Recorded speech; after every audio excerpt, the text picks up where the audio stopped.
Negative image. How pornography is contrary to the Catholic life. Pornography moves us far away from God. In 1 John 2:16, Jesus says, "For all that is in the world, the desires of the flesh and the desires of the eyes, and pride and possessions, is not from the Father, but is from the world." Throughout the gospel, the expression "from the world and not from God" is meant to show wickedness from non-wickedness. And as pornography is a desire of the flesh and of the body and of the eyes, it is not from God, it is of the world. Pornography also leads to the devaluation of women.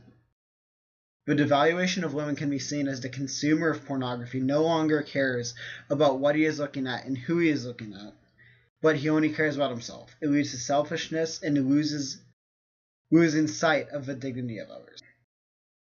Many people do not realize that pornography can be a serious addiction, but it can be. A large number of youth nowadays are addicted to pornography and don't know how damaging it is to themselves and how damaging it is to their interactions with others. In Matthew 5:28, Jesus said, "But I say to you that everyone who looks at a woman with lustful intent has already committed adultery with her in his heart." What this is saying is the commandment in the Old Testament, "Do not commit adultery," is too broad and does not mean that you can do anything leading up to it. Looking at a woman with lustful intent. That is exactly what pornography is. Break the cycle. They promise them freedom while they themselves are slaves of depravity, for people are slaves to whatever has mastered them. 2 Peter 2:19.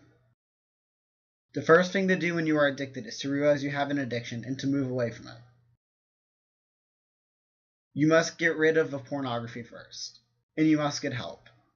Getting rid of it can often be easy, but it can often also be hard if you are unwilling.